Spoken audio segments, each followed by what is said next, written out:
मैं रूम में अपने किसी काम में व्यस्त था, तभी किचन से अपनी माँ और बीवी की आवाज सुना। मेरी बीवी माँ को खड़ी खोटी सुना रही थी। शायद माँ ने दूध फ्रिज से बाहर रख दिया था जिससे दूध फट गई थी। माँ बस यही कह रही थी कि उसने गलती से दूध बाहर छोड़ दिया, और मेरी बीवी उन्हें डांटे लगा रही थी क्योंकि उसे मेरे लिए चाय बनाना था, पर दूध फटी देख वो बौखला गई थी। मैं ये सब सुन रहा था पर काम में व्यस्तता के कारण अपने काम में लग गया। ये कोई नई बात नहीं थी। सुलेखा की आदत सी हो गई थी माँ को खड़ी खोटी सुनाना। मैं भी सुलेखा की देखा देखी में कभी कभी माँ को डांट दिया करता था, और हमेशा उन दोनों के बीच में सुलेखा का ही पक्ष लेता और माँ को डांट देता था।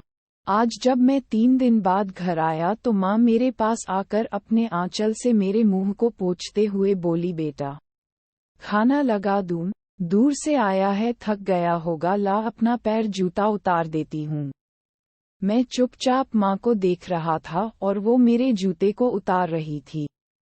मैंने माँ से पूछा, सुलेखा कहाँ है? तो उसने कहा वो तो अभी अभी बाहर गई है, मुझे बताई कि तुम कुछ देर में आने वाले हो और कहकर चली गई।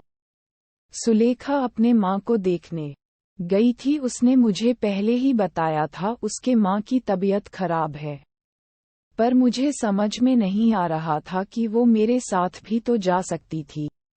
मैं 3 दिन के बाद आया हूँ पर वो मुझसे मिलने को भी नहीं रुकी। यही सब मेरे दिमाग में चल रहा था। तब तक माँ ने खाना लगा दिया था। माँ ने मुझे आवाज दिया, बेटा मुंह हाथ धो लो, खाना लगा दिया है। मैं खाना खा के बिस्तर पर लेट गया पर नींद नहीं आ रही थी।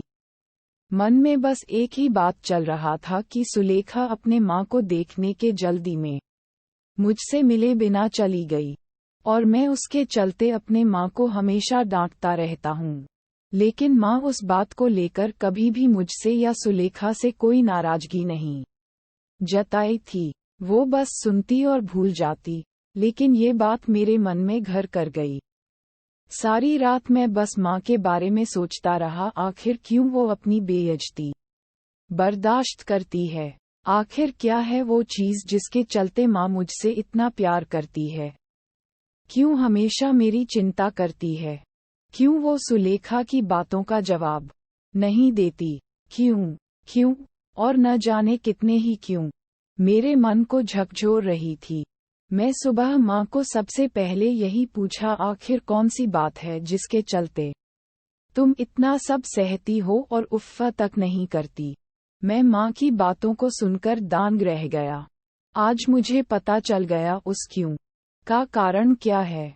माँ ने बहुत ही सहज भाव से कहा था, पर उनकी वो बातें मुझे आज सच से रूबरू करवा गया। उन्होंने कहा, बेटा अब मेरा जिंदगी तो कट गया, बस तुम्हारी चिंता हमेशा सताती रहती है। मैं तो 2-4 दिन की मेहमान हूँ, पर मेरे चलते तुम दोनों में अनबन ना हो, यही भगवान से दुआ करती हूँ। तुम दोनों खुश रहो, आबाद रहो, इससे ज्यादा एक माँ के लिए क्या हो सकता। ये कहकर वो किचन चली गई और जाते जाते कह गई, तू इतना सोच मत, सर दर्द करेगा। मुझे मेरे सारे क्यों का जवाब मिल गया था।